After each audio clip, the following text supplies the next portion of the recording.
November 5th, 1940.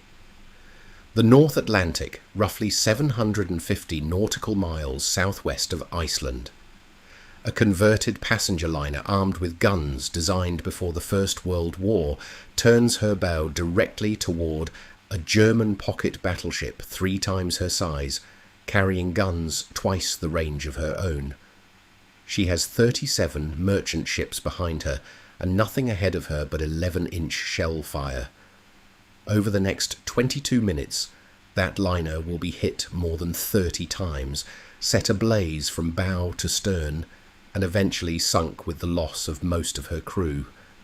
Her captain will lose an arm and keep giving orders until he is killed, and by the time she finally rolls over and goes down, 32 of the 37 ships she was escorting will have vanished into the darkness, safe. This is the story of HMS Jervis Bay, an armed merchant cruiser built to carry immigrants and cargo, and the one deliberate decision that turned an unwinnable battle into one of the most effective defensive actions of the entire war at sea. By 1940, Britain had a shipping problem with no elegant solution. The Royal Navy did not have enough cruisers and destroyers to escort every convoy crossing the Atlantic, and German surface raiders, alongside U-boats, were free to hunt merchant traffic almost at will. The stopgap the Admiralty settled on was the armed merchant cruiser, a fast civilian liner requisitioned, painted grey, and fitted with whatever naval guns happened to be in storage. 56 passenger liners were converted this way by 1940. Jervis Bay was one of them. She had been built in 1922 as a 14,164-ton cargo liner for the Commonwealth Government Line, ferrying immigrants to Australia and food back to Britain, and had no more business fighting a warship than any other ocean liner of her era.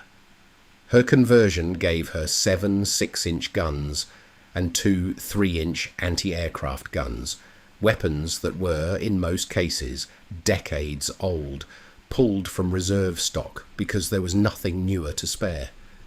She was, by any technical measure, a stopgap solution, wearing a grey coat of paint. Naval planners on both sides understood exactly what an armed merchant cruiser was and was not. It was not a warship.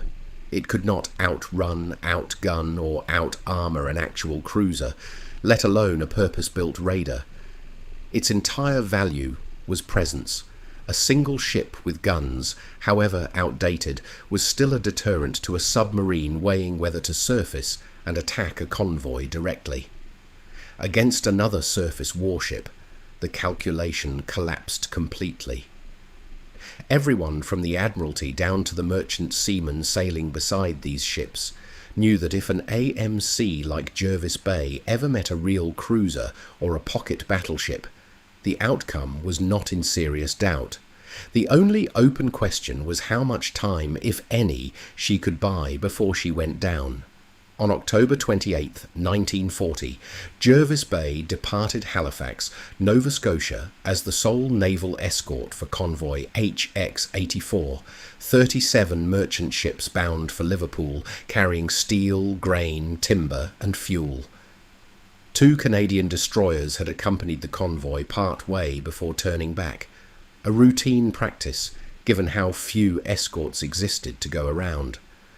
For the bulk of the crossing, an obsolete liner with WWI-era guns was the only thing standing between 37 loaded merchantmen and anything the German Navy chose to send after them. On the afternoon of November 5th, that theoretical risk became real. The German pocket battleship Admiral Scheer, 15,000 tons, armed with 6 11-inch guns, 8 5.9-inch guns, and 6 4.1-inch guns, had slipped into the Atlantic through the Denmark Strait days earlier and located the convoy using a scout seaplane.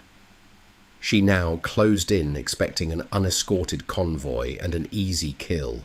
If you're finding the difference between an armed merchant cruiser and a real warship interesting, subscribing costs nothing and helps this channel keep making videos like this one. Captain Edward Fegen made the only decision available to him the moment Admiral Scheer was sighted. He ordered the convoy to scatter in all directions and turned Jervis Bay directly toward the German ship, laying down smoke to cover the merchantman's escape. He had reportedly told his officers on joining the ship that if it ever came to this, he would take her in as close as he possibly could. At roughly 5:20 in the afternoon, with the range still far beyond anything her 6-inch guns could reach, Jervis Bay opened fire anyway, every shot falling short, while Admiral Scheer's salvos, each one delivering close to 1.5 tons of high explosive, began finding their mark. The bridge was hit early, destroying her gunnery control and killing most of her officers.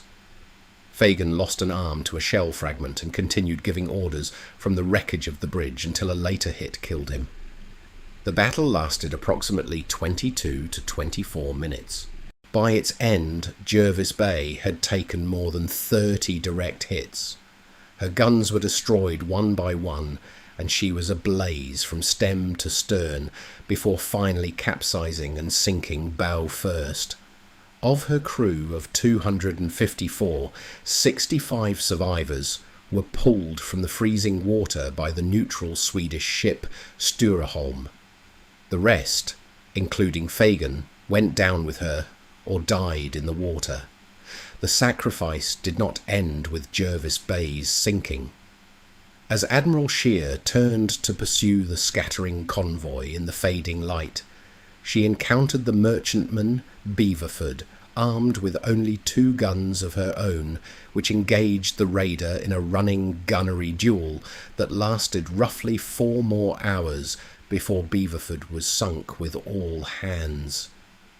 Between Jervis Bay's stand and Beaverford's extended delaying action, Admiral Scheer had burned an entire evening and a significant fraction of her heavy ammunition without ever catching the bulk of the convoy she had come to destroy. By the time she broke off the hunt, 32 of the 37 ships of convoy HX-84 reached British ports safely. Admiral Scheer had sunk 5. For his actions, Captain Fegen was awarded a posthumous Victoria Cross, its citation praising him for valour in challenging hopeless odds and giving his life to save the many ships it was his duty to protect. The action did more than earn a decoration. When word reached the Admiralty of what a single obsolete pocket battleship had done to an escorted convoy in under half an hour, the response was immediate. Convoys crossing the Atlantic afterward required far stronger protection, and the battleships Nelson and Rodney were dispatched specifically to hunt Admiral Scheer down, a direct escalation in the resources the Royal Navy was now willing to commit to convoy defence. An old cargo liner with decommissioned guns had, in dying, forced the entire Royal Navy to change how it thought about protecting merchant shipping. Set against the technical mismatch, the result reads almost as an accounting error. Jervis Bay's guns had a maximum range far shorter than Admiral Scheer's, meaning that for most of the engagement she was absorbing fire, she had no ability to return in kind. She never landed a hit that mattered. She was, in the most literal sense, defeated in every category that determines the outcome of a naval battle: range, armour, firepower, and speed. And yet the number that actually decided the strategic outcome of that day was not any of those specifications. It was 22 minutes, the length of time Fegen's suicidal charge held Admiral Scheer's attention, and the 4 additional hours Beaverford bought after her. 32 ships worth of steel, grain, fuel, and crews crossed the Atlantic safely because of time bought by 2 ships, that both had no realistic chance of winning and never tried to.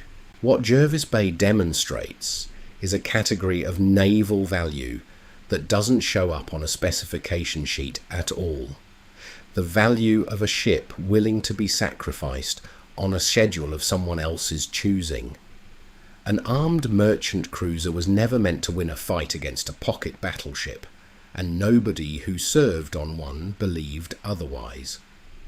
Her entire wartime purpose was compressed into the 22 minutes she survived after making contact, and by that measure, and only that measure, she succeeded completely.